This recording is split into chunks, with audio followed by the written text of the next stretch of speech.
अडानी के खिलाफ जो हिंडनबर्ग ने अपने 106 पेज की रिपोर्ट दी थी और उसी हम्म। में ये 88 सवाल पूछे थे, जो एक प्रकार से पूरे अडानी समूह के प्रति हम्म। चार्जशीट के रूप में है। जी। उसका जो है, पहले तो इन्होंने तात्कालिक रूप से कहा कि सब गलत है, ये है वो है।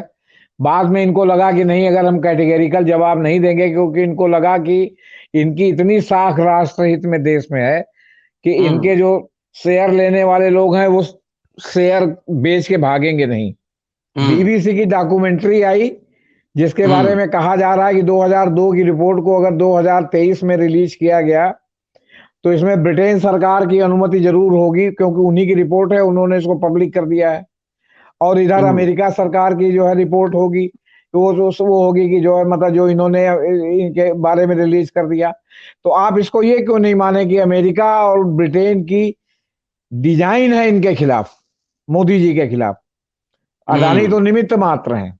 हम्म। प्रशांत भूषण और लोगों ने सुप्रीम कोर्ट में एक याचिका दाखिल की है कि जो बीबीसी की डॉक्यूमेंट्री पर रोक लगी है, हम्म। ये अभिव्यक्ति की स्वतंत्रता पर रोक है।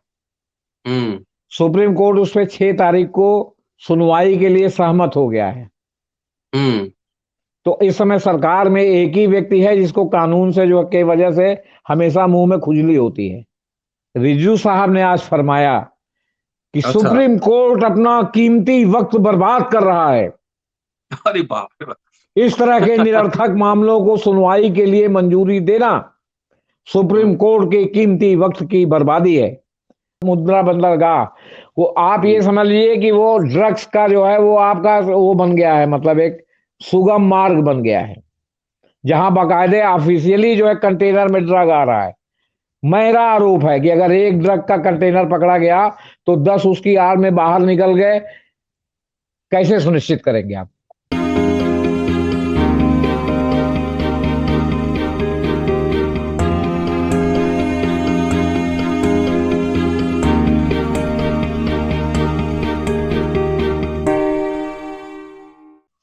विश्व के सबसे अमीर व्यक्तियों में से एक अडानी, सबसे अमीर व्यक्तियों में से एक। मैंने कहा आप सबसे अमीर अभी नहीं रहे, आज लुढ़क कर 8वें पायदान पर चल गए हैं, और जब आप वीडियो देखेंगे तो हो सकता है थोड़ा और नीचे लुढ़क गए। उनसे 88 सवाल, और 88 सवाल का 463 पेज का रिप्लाई रिज्वाइंडर, और 413 उसमें पेज का, हिंडनबर्ग ने 413 13 पेज। पेज का रिज्वाइंडर, और उस पे हिंडनबर्ग का क्या है जवाब। दोस्तों, रतनलाल बोल रहा हूं और आप देख रहे हैं अम्बेडकर नामा। आज इसी विषय पर चर्चा, लेटेस्ट क्या चल रहा है अडानी समूह को लेकर, क्या उन्होंने 88 सवाल का क्या जवाब दिया, और उस पर हिंडनबर्ग की क्या प्रतिक्रिया है, ये जानना हम सबके लिए बेहद जरूरी है। क्योंकि जो पैसे लगे हैं, जो पैसे डूब रहे हैं, उसमें LIC, SBI, तमाम पब्लिक मनी, हमारा आपका सबका इंटरेस्ट उससे जुड़ा हुआ है। JP सिंह साहब हैं इलाहाबाद से, वरिष्ठ पत्रकार हैं, संपादक और वकील, अधिवक्ता हैं, और इस तरह के विषय पर इनकी खास पैनी दृष्टि नजर रहती है। सीधे चलते हैं उनके पास और जानते हैं क्या चल रहा है, ताजा क्या है मामला। स्वागत है सर, नमस्कार। जी नमस्कार सर। जी। देखिए सर, ये जो हिंडनबर्ग ने जिस तरह 2 साल 3 साल के रिसर्च के बाद जी। जो इनके ऊपर तमाम जो है वो क्या कहते हैं कदाचार के आरोप, व्यापार में कदाचार के आरोप, स्टॉक में गड़बड़ी, लेखा में हेर फेर, आपका कीमत 50 लाख है तो उसको जो है वो क्या कहते हैं 10 गुना ज्यादा, 5 करोड़, या 5 करोड़ है तो 500 करोड़, हम्म। ये सब जो हेरा फेरी करके। और शेयर मार्केट जो है वो हमेशा आपकी किताबों पर चलता है कि आपकी बुक्स में क्या लिखा हुआ है, हम्म। उसके आधार पर आपका शेयर का जो है बाजार दाम तय होता है। अगर आपको थोड़ा भी शेयर मार्केट के बारे में याद हो तो पिछली बार भी हमारी आपसे बात हुई, आपने कहा बहुत जानकारी रखते हैं। पहले बेसिक शेयर केवल 10 रुपए का बाजार हम्म। में जारी होता था, और आपको कोई 50 शेयर देता था, कोई 100 शेयर देता था।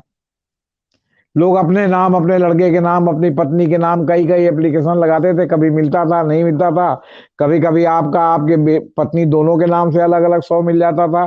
कभी आपकी बेटी बेटा कभी उसमें शामिल हो जाता था। ये उसके अब जो भी सिस्टम रहा हो, जैसे भी इलाट होता हो, अब उसके हम उतना भीतर नहीं जानते। तो वो जो 10 रुपए का शेयर था, बाद में आपने देखा होगा कि अब 10 रुपए का कोई शेयर जारी नहीं होता। अब उसमें कुछ प्रीमियम लगता है, और वो प्रीमियम सेबी निर्धारित करती है।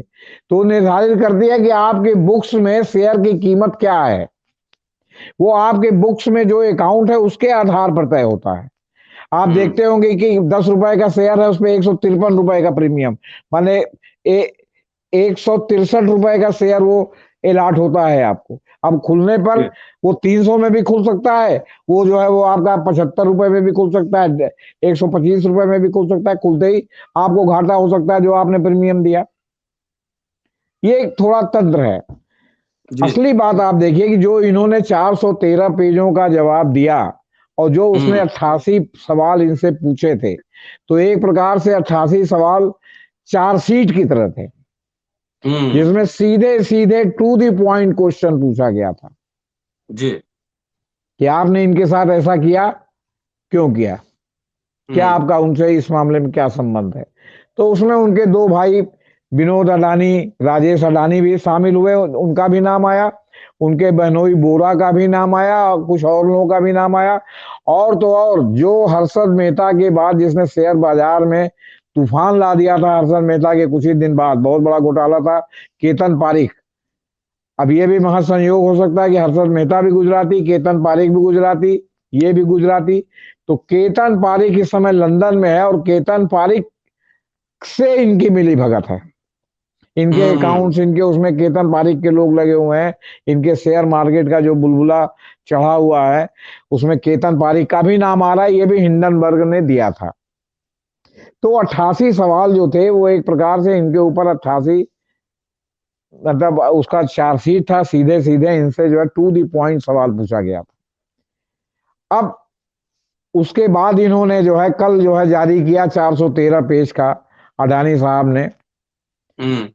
तो 413 पेज में, अब सोचिए 88 सवाल का जवाब था 413 पेज में, और उस 413 पेज में जो आपका 88 सवाल में 62 सवाल है, उसके ऊपर इन्होंने चुप्पी, उस पर वेग टाइप का कि वो गलत है तो ये है तो पहले हो चुका है। जबकि ये इस समय ऐसा मामला है, और इस समय ऐसा आरोपों का मामला है कि आपको to the point, point number 1 से लेके 88 तक का कैटेगरिकल जवाब देना चाहिए, अगर आप पाक साफ हैं तो। होता यह है कि अगर आपने हाई कोर्ट या में मुकदमा देखा हो, या सुप्रीम कोर्ट में मुकदमा देखा हो, तो उसमें सुप्रीम कोर्ट में मान लीजिए कि आपने हमारे खिलाफ मुकदमा किया, तो आपने एक रिट याचिका दाखिल की, रिट याचिका में हमसे नोटिस जारी करके सुप्रीम कोर्ट ने हमसे जवाब मांगा। तो जो रिट याचिका में आपने जो ग्राउंड्स लिए हैं, जिनके आधार पर हमको आपने चुनौती दी है या किसी को चुनौती दी है, तो उनको आपको एक से लेके अगर 200 हो, 100 हो, 50 हो, तो आपको जवाब देना पड़ता है पॉइंट वाइज। तो उसमें आप कुछ सवालों के जवाब ये वकील लिखते हैं कि इस सवाल का जवाब देना जरूरी नहीं है। ये मामला हाई कोर्ट में नहीं है, एक हिंडनबर्ग ने आपका पूरा रिसर्च करके कि आप ओवर प्राइसिंग करते हैं, मतलब कुछ किसी 3,000 करोड़ का मामला होगा तो आप उसको 3,20,000 करोड़ बता के लेते हैं, शेयर मार्केट में अपना पैसा डलवाते हैं।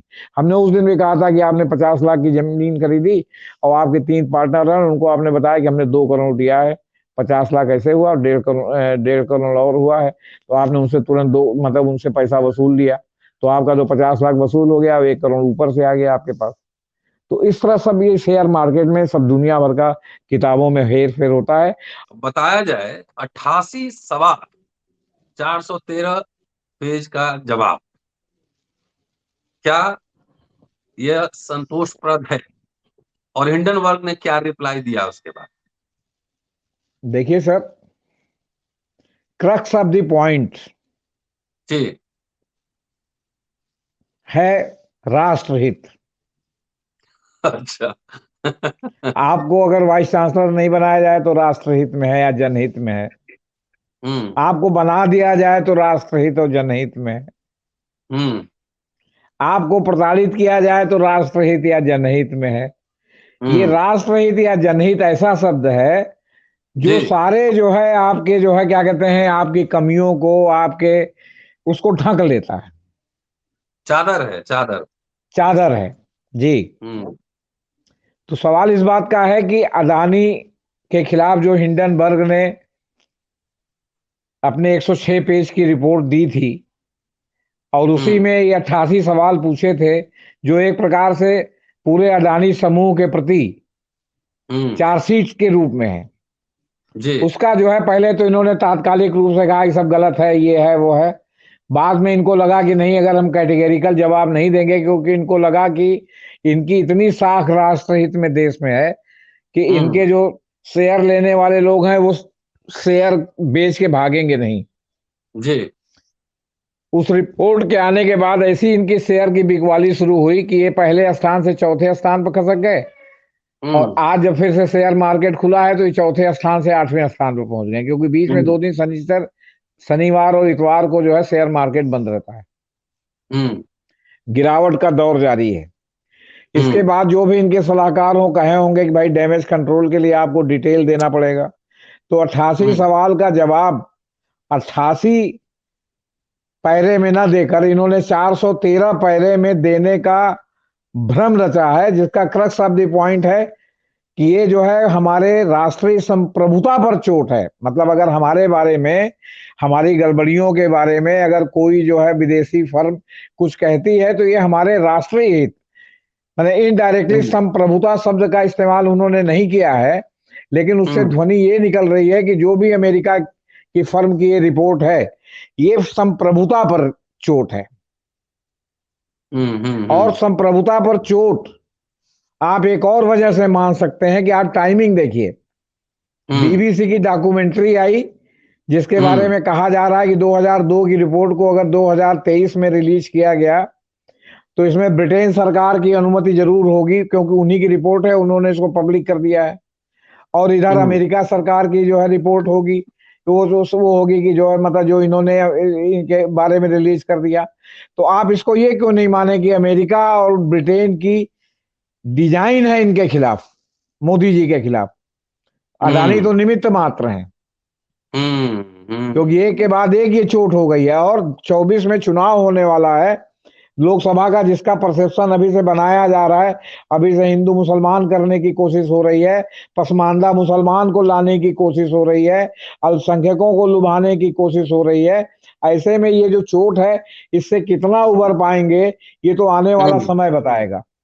जी, लेकिन कहने का मतलब है कि राष्ट्रहित, और इसी हम्म को हिंडनबर्ग ने इसी को हम्म कहा है कि ये तो मतलब आप किसी भी चीज को राष्ट्रहित से जोड़ देंगे। आप कदाचार हम्म करें और कहा जाए कि आप कदाचार कर रहे हैं तो आप राष्ट्रहित से जोड़ देंगे इसको। ये उसी हम्म तरह है जैसे जब राष्ट्रद्रोह का मुकदमा कायम हो रहा था तो ये साहब इन्होंने प्रधानमंत्री के खिलाफ ट्वीट किया, इसलिए कोर्ट ने कहा कि व्यक्ति के खिलाफ ट्वीट करना कभी राष्ट्रद्रोह नहीं हो सकता, राष्ट्र के खिलाफ ट्वीट करना। तो क्या मोदी हम्म जी राष्ट्र हो गए हैं?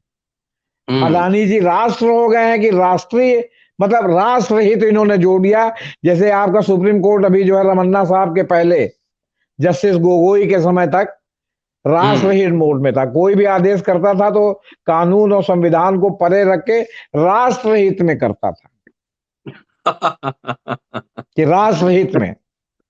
कानून और समझे आप? संविधान राष्ट्र नहीं है। है ना, मतलब कानून और संविधान से परे। मतलब फिर जो है वो जब इतनी इसकी निंदा आलोचना होने लगी तब फिर वो राष्ट्रहित से जो है वो कानून और संविधान पर थोड़ा आया। और उसमें भी कुछ जो नारंगिया जज जो है हमारे भरे हुए थे माननीय लोग, उन्होंने जो जजमेंट दिए, अगर आप उसको नंगी आंखों से देखेंगे तो आपको पता चलेगा कि ये जो है क्या कहते हैं वो है, मतलब क्या कहते हैं एंगल्ड जजमेंट है। अगर इसको हम्म कानून और संविधान के कसौटी पर कसा जाता तो हो सकता है कि जो रिजल्ट आया है सामने वो रिजल्ट नहीं आता। लेकिन अब सुप्रीम कोर्ट के जज साहब का जो आदेश हो गया है उसको आप कैसे जो है ठीक करेंगे? उसके लिए आपकी जो क्यूरेटिव याचिका ये याचिका है, उसमें नियम है कि वही जज सुनेंगे या उस पीठ में जो लोग रहेंगे वही सुनेंगे। तो उनके साथ मान लीजिए कि एक एक जज कम हो गए, रिटायर हो गए, तो उनकी जगह दूसरे जज आ गए, लेकिन जो बाकी पहले वाले हैं वो तो वही रहेंगे, तो अपनी बात से क्यों मुकरेंगे। तो नतीजा है कि एकदम एकदम। क्यूरेटिव पिटीशन में भी मामला सब ऐसे ही हो जाता है। अब या तो क्यूरेटिव पिटीशन तब हो जब उसमें शामिल सभी जज हट जाएं, या 3 जज हो, 2 एकदम जज रिटायर हो जाए, 1 जज बचे रहे तो बाकी 2 नए जज आ जाएंगे, तब क्यूरेटिव जी। पिटीशन में हो सकता है कुछ हो। फिर ब्रदर जजों का मामला आ जाता है, कहते हैं ब्रदर जज, कि एक ब्रदर जज ने जो कहा तो उसको हम क्यों जो है मतलब क्या कहते हैं जलील करें रिटायरमेंट के बाद। तो कहने का तात्पर्य ये है कि जो इन्होंने ये सवाल उठाया, उस पर जो 413 पेज का जजमेंट आया, उसमें रात ही में जो है हिंडनबर्ग ने अपना जवाब जो है वो पेस्ट कर दिया अपने उसके ऊपर, वेबसाइट ठीक पर। है, क्या क्या क्या और क्या कहा, हाइलाइट्स है? मैंने कहा कि जो हमने 88 सवाल पूछे थे उसमें 62 सवाल का तो जवाब ही नहीं है। 88 में 62, माने 62 और 20, 20 चौक 80, मतलब आप समझिए कि इन्होंने लगभग 20-22% 75%। सवाल का जवाब दिया है। 20-22%, 75% नहीं। नहीं नहीं, और जो है 75% का नहीं दिया। हाँ, मतलब 75% से ज्यादा का नहीं दिया। हम्म और जो है आपका क्या कहते हैं जो जवाब भी दिया है वो भी सब वेग है। उसमें भी कोई उसने बकायदे एक एक सवाल उठा के मतलब मोटा मोटी कहा है, और ये भी घोषणा की है कि हम इसको अपने जवाब को लगातार जो है वो क्या कहते हैं मतलब डेवलप कर रहे हैं, और जो जो डेवलपमेंट नया सामने आएगा उसको हम डालेंगे। इन्होंने कह दिया कि साहब विनोद अडानी से हमारा कोई मतलब नहीं है। और उसने बताया कि किस तरह उन्होंने जो ऑफशोर सेल कंपनियां बनाई हैं, कैसे उसमें पैसा रूट हो रहा है, कैसे उसमें से पैसा जो है इन्वेस्ट हो रहा है, मतलब उसने बकायदे सब जो है वो प्रमाण दे करके सब जो है वो क्या कहते हैं अपने जवाब में कहा है। इन्होंने जो है आपका जब सवाल उठा था तो सवाल उठने के बाद पहला सवाल जो उठाया था उसने, हिंडनबर्ग ने कहा था गौतम अडानी के छोटे भाई राजेश अडानी पर डीआरआई राजस्व खुफिया निदेशालय द्वारा 2000-2005 के आसपास हीरा व्यापार आयात निर्यात योजना में केंद्रीय भूमिका निभाने का आरोप लगाया गया था। सीमा शुल्क कर में चोरी, जाली आयात दस्तावेज और अवैध कोयला आयात के आरोप में उन्हें बाद में 2 बार गिरफ्तार किया गया था। उनके इतिहास को देखते हुए बाद में उन्हें अडानी समूह में प्रबंध निदेशक के रूप में पदोन्नत क्यों कर दिया गया, इसका जवाब नहीं है। इसका जवाब नहीं है कि हाँ वो 2 बार जेल नहीं गए थे। इसका जवाब नहीं है कि उन्होंने कर चोरी की थी। हम ये सिर्फ आपके उदाहरण के लिए आपके दर्शकों को या अपने श्रोताओं को बताना चाहता हूं। ये भी होना चाहिए ना कि ये गलत है कि वो जेल गए थे। अब उस समय स्वतंत्रता आंदोलन तो चल नहीं रहा है कि गए थे जो है चोरी में, और आपने स्वतंत्रता सेनानी का सर्टिफिकेट बनवा के आप ले रहे हैं अभी तक फायदा, आपकी पत्नी ले रही है, आपके बच्चे ले रहे हैं कि स्वतंत्रता सेनानी के खानदान के हैं। अगर अनुसंधान हो तो पता चले कि तो जेल में बंद थे, वो क्या कहते हैं चोरी के आरोप में जेल में बंद थे, जालसाजी के आरोप में जेल में बंद थे, बिना टिकट रेल यात्रा के आरोप में जेल में बंद थे। लेकिन अब वो स्वतंत्रता सेनानी हो गए हैं, तो अब इस समय ऐसा मामला तो है नहीं। फिर हम लोग सूचना के विस्फोट के युग में जी रहे हैं, जहां आज की डेट में कोई चीज गोपनीय नहीं है, जाहिर। सबका सब खुला हुआ है। और अगर पब्लिक डोमेन में नहीं है तो भी जो है वो सरकारी डोमेन में है। भारत में एक पत्ता भी हिलता है तो उपग्रह से जो है अमेरिका के नासा में दर्ज हो जाता है, आपसे बता दें। चीन में एक पत्ता भी हिलता है तो जो है नासा जो है उसको अपने यहां दर्ज कर लेता है। रूस भी इसमें कम नहीं है, चीन भी इसमें कम नहीं है। पूरा अंतरराष्ट्रीय स्तर पर एक दूसरे की जासूसी हो रही है। आपका पेगासस ही था या इस तरह के और भी जो है आपके सॉफ्टवेयर हो गए हैं, जो आपका सारा का सारा जो है वो क्या कहते हैं सब जगह दर्ज हो रहा है। आपको बैंक के खाते, आपका क्या कहते हैं पैन कार्ड, आधार कार्ड सब में बांध दिया गया है। आप 5 रुपया बैंक में जमा करेंगे, 5 रुपया बैंक से निकालेंगे, भारत सरकार को पता चल जाएगा। और भारत सरकार को पता चल जाएगा तो जो हैकर दुनिया भर में बैठे हुए हैं कंप्यूटर के, जो हैक करते हैं, उनको नहीं पता चलेगा। और कैसे एकदम। मालूम है आपको कि हैकर सरकारों के नहीं है? प्राइवेट है। प्राइवेट हैकर आपकी हैकिंग करके क्या करेगा? सरकार आपकी हैकिंग करेगी कि आप जानने के लिए कि यहाँ का जो समाज है उनमें किसके पास कितना रुपया है, कौन मायने रखता है, क्या सोचता है, क्या लिखता है। आप अगर फेसबुक चलाते होंगे तो विदेशी नाम का रिक्वेस्ट आता है, वो विदेशी का नाम का रिक्वेस्ट आता है जो कि आपके हिंदी में आप पोस्ट करते हैं अपना, अंग्रेजी में नहीं। तो जो विदेशी नाम आता है और उनका किसी का कैलिफोर्निया, किसी का जाम्बिया, किसी का कहीं का जो है मतलब उसमें दिखाता है, आप देखें कहाँ का है ये तो पता चला वहां का है। तो वहां का वो जो जिसने आपको फेसबुक रिक्वेस्ट भेजा वो क्या है, क्या कहते हैं, वो कैसे, वो हिंदी जानता है? क्यों उसने आपको रिक्वेस्ट भेजा? क्यों? क्योंकि आपके विचारों को जान करके वो जानना चाहता है कि आदमी कौन है, क्या नहीं है। हो सकता है वो सीआईए का जासूस हो सकता है वो केजीबी का आदमी हो सकता है वो आईएसआई का जो है वो। और तमाम आप पढ़ते भी हैं कि लोग हनी ट्रैप में फंस करके फेसबुक के माध्यम से किस तरह जो है ट्रैप होते हैं। हम इस समय अंतरराष्ट्रीय राष्ट्रीय जासूसी के युग में जी रहे हैं जहां कोई चीज किसी से छिपी नहीं है, आपसे बता रहे जी। फिर आपका सेबी और डीआरआई आपके ऊपर मुकदमा कर रहा है और आपका सुप्रीम कोर्ट उनको रिलीफ दे रहा है, अडानी ग्रुप को। इन्होंने आरोप लगाया है कि आप दाम बढ़ा करके चीजों को जो है आपने अपने अकाउंट्स बुक में शो कर रखा है। आपका दाम बढ़ाने का मामला की जो है आपने जो है कोयले का जो कृत्रिम दाम बढ़ाया था वो मामला सुप्रीम कोर्ट तक गया, सुप्रीम कोर्ट ने खारिज कर दिया, डीआरआई ने आपको पकड़ा था। क्यों? अब उस दाम के आधार पर आपका टैरिफ तय होता है, मतलब जो बिजली का टैरिफ, क्योंकि वो भी आपने बिजली को आपने प्राइवेट सेक्टर में दे दिया है, या आपकी बिजली है तो आपने बांटने का काम प्राइवेट सेक्टर में दे दिया है। तो का दाम कैसे बढ़ाएं? तो दाम बढ़ाते हैं कि भाई आयात जो आपका लागत का दाम बढ़ गया है तो इसलिए जो है बाई प्रोडक्ट का जो उससे उत्पन्न होगा उसका भी दाम बढ़ेगा।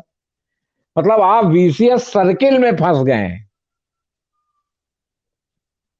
हम कहें कि ये हमारा गांव है और हमारे गांव को आप वो कर दीजिए, आप आजाद कर दीजिए, ना हम आपसे कुछ लेंगे ना हम कुछ देंगे। जो हम पैदा करेंगे हम वही खाएंगे, जो हम पैदा करेंगे वही लामन जलाएंगे अपने घर में। हमको कोई ऐस गैस कुछ नहीं चाहिए ना हम, लेकिन हम एक पैसा टैक्स भी नहीं देंगे आपको। कर दे तो जाने, हम कर दे तो जाने, कर दें तो जाने, आपसे बता रहे हैं। तो कहने का मतलब है कि आप पूछिए कुछ, जवाब हम कुछ देंगे। अब है कि बिजली आयात के ओवर इनवाइसिंग की डीआरआई जांच के हिस्से के रूप में अडानी ने दावा किया कि विनोद अडानी का शेयर धारक को छोड़कर किसी भी अडानी समूह की कंपनियों में कोई भागीदारी नहीं थी।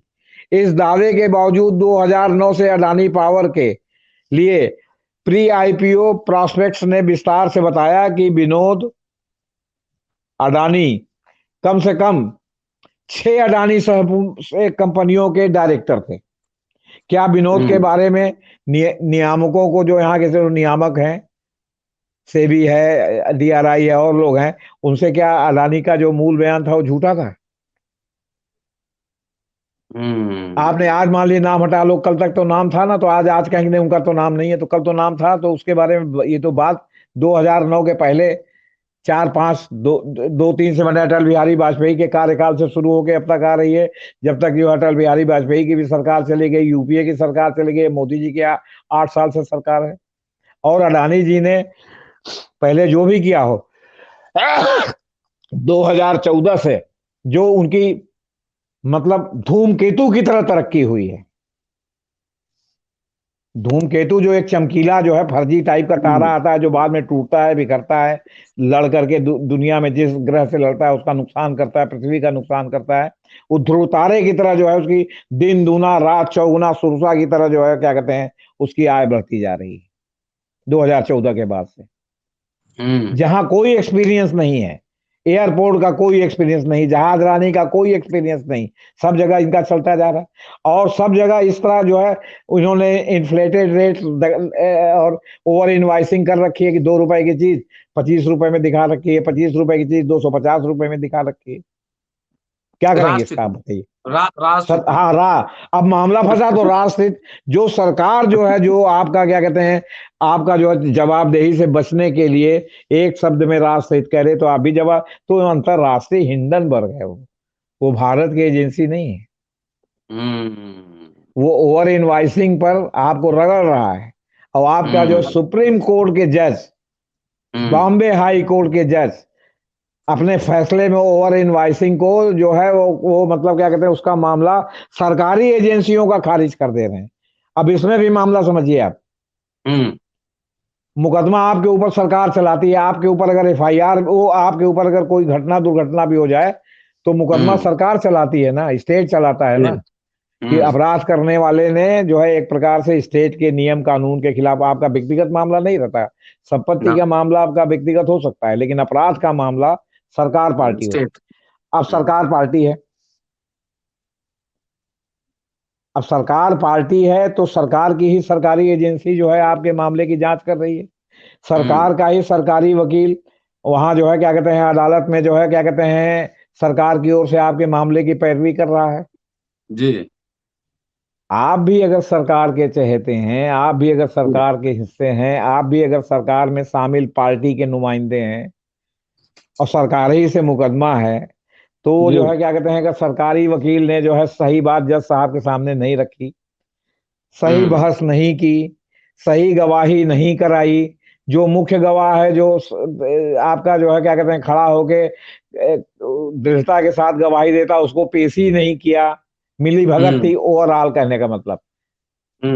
और फिर जज साहब भी जो है वो क्या कहते हैं नारंगिया पृष्ठभूमि के थे, तो सजा होगी, न्याय होगा, राष्ट्रहित में फैसला होगा। तो फिर आप बताइए बाप। इसीलिए तमाम लोग हैं जो अगर सक्षम हैं तो देखते हैं कि इस तरह की व्यवस्था, तो अपना भी जो है कोर्ट से इजाजत लेकर के अभियोजन के वकील के साथ अपना भी वकील जो है पेश करते हैं, कि ताकि जो है मतलब अभियोजन जो है लीपापोती ना कर सके। आपसे बता जी, तब भी जज साहब भी उसी में। अब जब सारी पार्टी एक तरफ मिल गई तो क्या होगा, आप बताइए हमको। आप यहाँ एक राजू पाल की हत्या हुई थी प्रयागराज में जी, राजू पाल कह रहे हैं, जवाहर पंडित की हत्या हुई थी प्रयागराज में। जवाहर पंडित जो है वो सपा का एमएलए था, और मारने वाले जो लोग थे वो, जब मुकदमा चला तो उसमें एक भाजपा से एमएलए थे, एक जो है वो भाजपा से वो बसपा से जो है मेंबर पार्लियामेंट थे, और एक तीसरा भाई जो है उनका बसपा से ही आपका क्या कहते हैं वो था, विधान परिषद का सदस्य था जी। सपा की सरकार थी, मुकदमा शुरू हुआ, हाईकोर्ट से स्टे हुआ, फिर शुरू हुआ। इसके बाद बीजेपी की सरकार आ गई, जब वो मुकदमा की सुनवाई शुरू हुई तब सपा ने विशेष अभियोजक नियुक्त किया था। अब जब सुनवाई शुरू हुई तो सरकार ने मुकदमा वापस लेने का एक जो है वो आदेश पारित कर दिया। अच्छा, तो मुकदमा लेने का, आप वापस लेने का जब आदेश पारित किया तो अदालत में आया मामला, तो दूसरे पक्ष ने प्रतिवाद किया। लेकिन जब सरकार ने वापस लेने का प्रस्ताव पारित किया तो अभियोजन पक्ष तो सरकार का ही है ना, जिसने वहां से सरकार का प्रस्ताव आपके सामने रखा। वही अभियोजन पक्ष जो कल तक आपके खिलाफ था, आज वो सरकार के प्रस्ताव को जो है रख रहा है। ये बात की बात है कि कोर्ट ने दूसरे की पैरवी के कारण स्वीकार नहीं किया, हाई कोर्ट ने भी रिजेक्ट कर दिया, सजा हो गई आजीवन कारावास के तीनों को। लेकिन आप सरकार बदलने से अभियोजन का विचार कैसे बदलता है, इसके लिए मैंने ये बात सुनाया जी जी जी, कि आपके सरकार में शुरू हुआ और कांग्रेस की सरकार आ गई, तो कांग्रेस की सरकार आ गई और वो कांग्रेसी के खिलाफ है या विचारधारा से उनके साथ है, या जैसे भी है, तो पता चला कि वो जो है अभियोजन में जो है पलटी मार दिया उसने। जो गवाह अगर बचे हैं तो उनकी नहीं वो की, ठीक से उन्होंने जो है उसमें बहस नहीं की, ठीक से सबूत नहीं पेश किए। तो ये जो दुराभिसंधि है, तो कहने का मतलब है जिसमें डीआरआई पार्टी हो, जिसमें सेबी पार्टी हो, तो सेबी और डीआरआई तो भारत सरकार की है ना, और उसमें जिसके ऊपर मामला चल रहा है, और जो जज साहब बैठे हैं वो भी भारत सरकार की जो सत्ताधारी पार्टी है उसकी जो है वो मतलब लाइन डोरी के व्यक्ति हैं, उनका बैकग्राउंड वही है।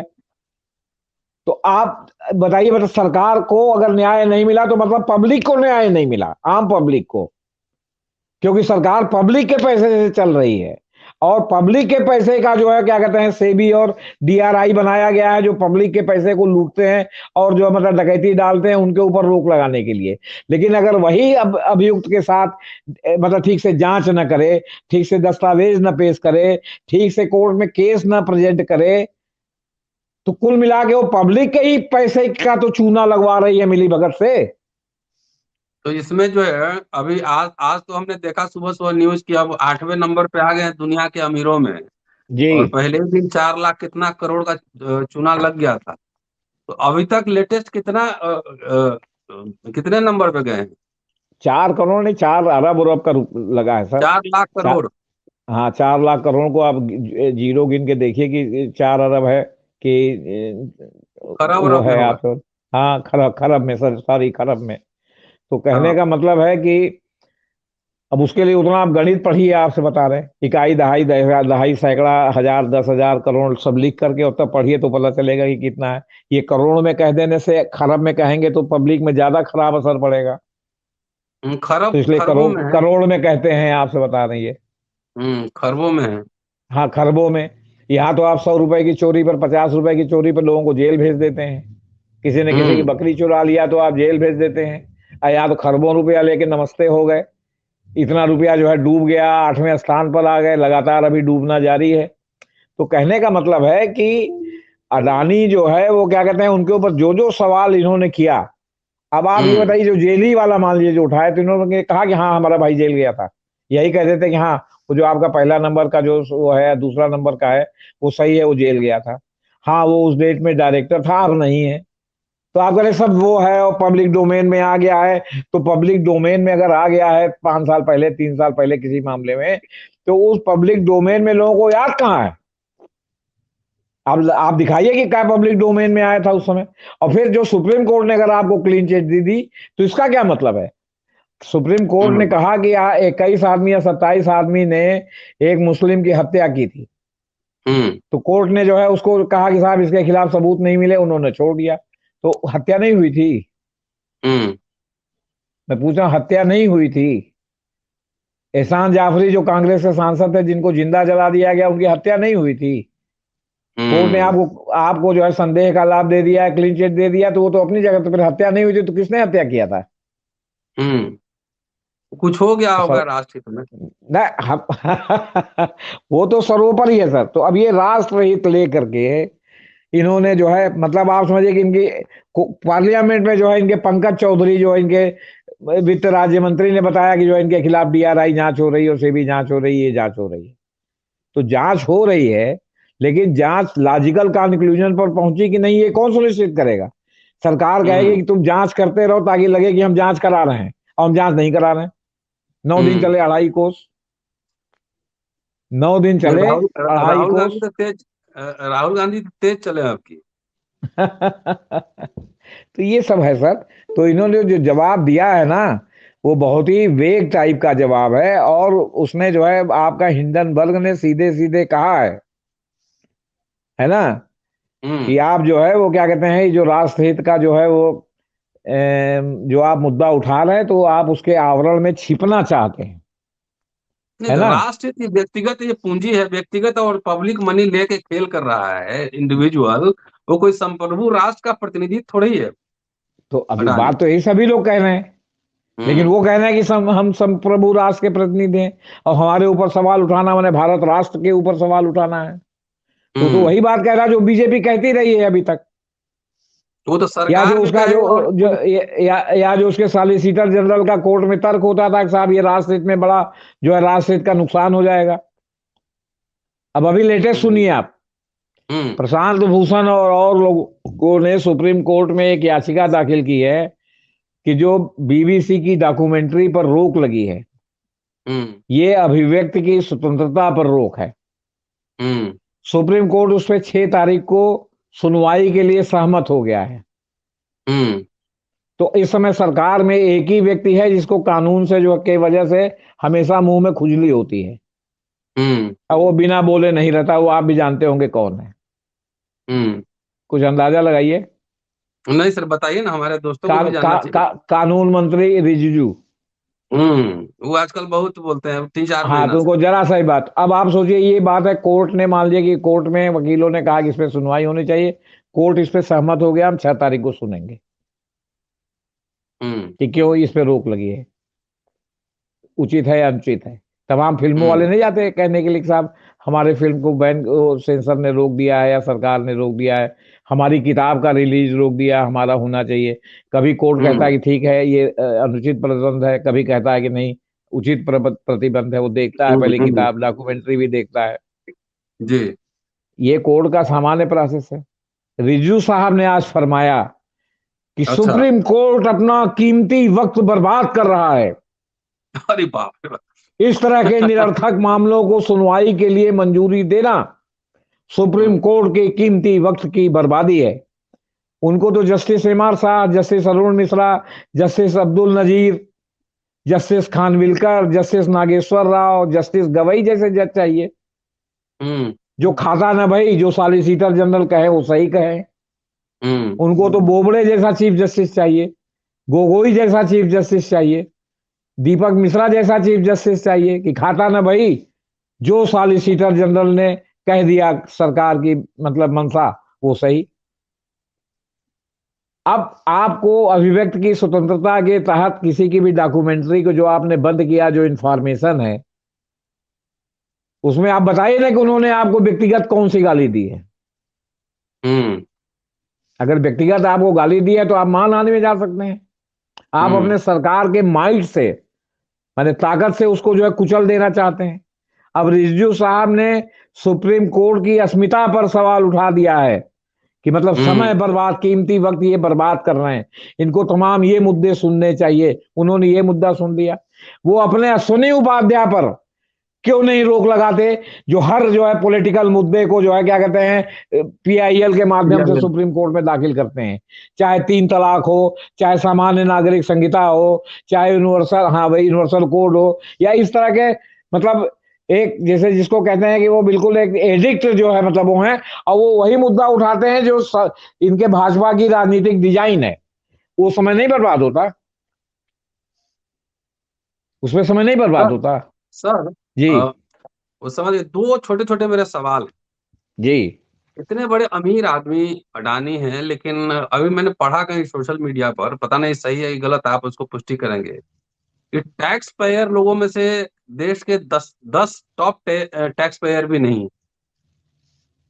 हो सकता है सर, हम हमारा चूंकि इस क्षेत्र में विशेषज्ञता नहीं है, हमने कभी इस पर ध्यान नहीं दिया कि ये कितना टैक्स दे जी। रहे हैं कितना नहीं दे रहे हैं।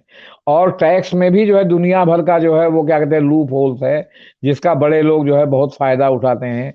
बहुत सारी सरकार ने कह रखा है कि जो ये स्टार्टअप होगा वो स्टार्टअप होगा उसमें 15 साल टैक्स ही नहीं लगेगा, टैक्स में छूट होगी। तो ये जब इसमें आप घुसेंगे तब इसमें पता चलेगा कि इनको कौन कौन सी छूट सरकार दे रही है तो और क्यों हिंडनबर्ग नहीं तो ये उसका टैक्स भी पे कर रहे हैं। जी। हिंडनबर्ग तो उसका भी रिसर्च कर ही रहा होगा।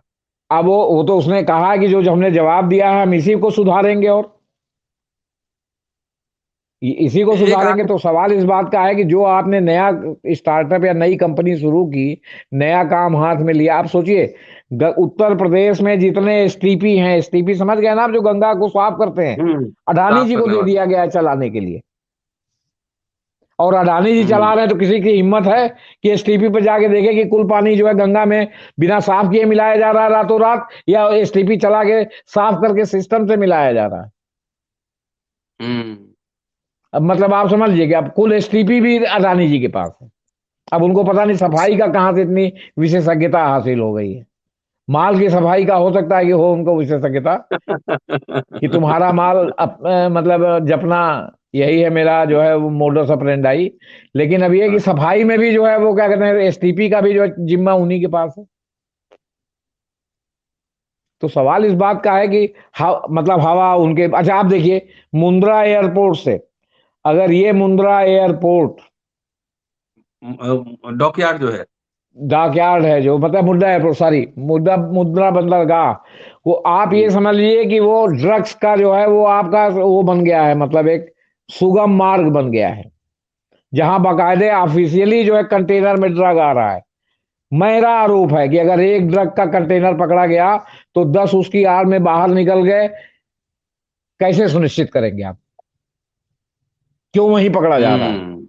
एक बार नहीं, अनेक बार, और कितने कितने करोड़ के आप बता। तो अब हवा भी देखो। उन्हीं को दे देंगे, रेलवे भी आप उन्हीं को दे देंगे। तो ड्रग का कंटेनर आसानी से अटक से कटक और हिमालय से कन्याकुमारी तक पानी के जहाज, फिर हवा के जहाज से गया, फिर रेलवे में लद करके उसके कोयले के बीच में गया। आप विदेशी कोयला कह रहे हैं और हसदेव जंगल का कोयला आपके राजस्थान पावर के बिजली में इस्तेमाल हो रहा है। आप टैरिफ जो है वो क्या कहते हैं, विदेशी कोयले के दाम से जो है मतलब लगा रहे हैं, लोगों से, जनता से वसूल रहे हैं, या सरकार से भी अगर वसूल रहे हैं, सरकार सब्सिडी दे रही है तो सरकार भी जनता के ही पैसे से दे रही ना, या उसके पिताजी ने तो नहीं हम्म। कमा के सरकार के खाते में जमा कर रखा है। सर एक आखिरी सवाल, जी आपने शुरू में कहा कि अमेरिका और ब्रिटेन, जी मतलब ये खेला जो है कुछ है। भाई, मैं पत्रकार होने के नाते news, hmm. News for news एक कहा जाता है, पत्रकार में सब जो पढ़ते हैं उनको सिखाया जाता है। जी। जिनको न्यूज फॉर न्यूज रहता है, वो पत्रकार हो ना हो, उनको बहुत सी चीजें देख के बहुत सी चीजों का आइडिया लग जाता है। हम्म। जैसे कि मान लीजिए कि आप प्रधानमंत्री हैं, आप मुख्यमंत्री हैं, आप कोई बहुत बड़े अफसर हैं, आपका कोई बहुत चहेता है, ये है वो है, और वो हायरार्की में ऊंचा है, उसको ऊंचा स्थान मिलना चाहिए, और गया वहां, उसको स्टूल पर बैठा दिया गया। हम्म। तो स्टूल पर बैठा दिया गया तो ये क्या इससे ध्वनि निकलती है? हम्म। आप बताइए। किसी को नो आपने हाउ। जो है वो सीनियर मिनिस्टर को आपके पार्लियामेंट्री बोर्ड से ड्रॉप कर दिया, तो इससे क्या ध्वनि निकलती है? मतलब अब ये चुनाव का जो मसला है 24 का, उसमें अब लग रहा है अंतरराष्ट्रीय प्रेशर भी जो है वो खेल हो रहा है। देखिए, लग रहा एक अलग बात है, मैं कह रहा हूं कि आखिर ये कोई संयोग हो सकता है कि मतलब ये अमेरिका और ब्रिटेन, ये जो है महीने 2 महीने के अंदर इस तरह जो है मतलब सरकार को इनडायरेक्टली डायरेक्टली कटघरे में कर देंगे। ठीक है, अडानी का पैसा डूब रहा है, लेकिन अडानी के साथ जो सरकार की गलबहियां हैं, उससे पूरे सरकार की विश्वसनीयता पर सवाल उठ रहा है कि नहीं उठ रहा है, आप हमको बताइए सर। ये तो है। तो अगर सरकार की विश्वसनीयता पर सवाल उठ रहा है, तो ये माइनस पॉइंट है कि प्लस पॉइंट है? ये तो माइनस ही है सरकार के लिए सरकार के। माइनस पॉइंट है। तो कहने का मतलब है कि अगर अंतर्राष्ट्रीय स्तर पर इस तरह के सब सवाल उठने जब शुरू हो जाते हैं, तो मेरे हिसाब से तो जो है ये लगता है कि इसमें कुछ न कुछ अंतर्राष्ट्रीय डिजाइन भी है। ये जी बात है, मुझे भी लग रहा है जी कुछ ऐसा ही। जी जी जी सर। तो दोस्तों, जेपी सिंह साहब हैं ताल ठोक के, वो टेलीविजन गोदरी मीडिया में जो है वो गड़बड़ है, वो ताल में झाल रहता है, यहाँ जब ताल ठोकते हैं तो सही एकदम तड़का लगा देते हैं। पूरा वीडियो देखिए, सुनते और सब्सक्राइब करते जरूर रहिएगा। ये सारे डिबेट्स आपको जो टेलीविजन बड़ा खोल के देखते हैं उसमें नहीं मिलेगा, मिलेगा अम्बेडकर नामा पे भी। शुक्रिया, देखते रहिए और जल्दी मिलते हैं अगले एपिसोड में। शुक्रिया सर, थैंक यू।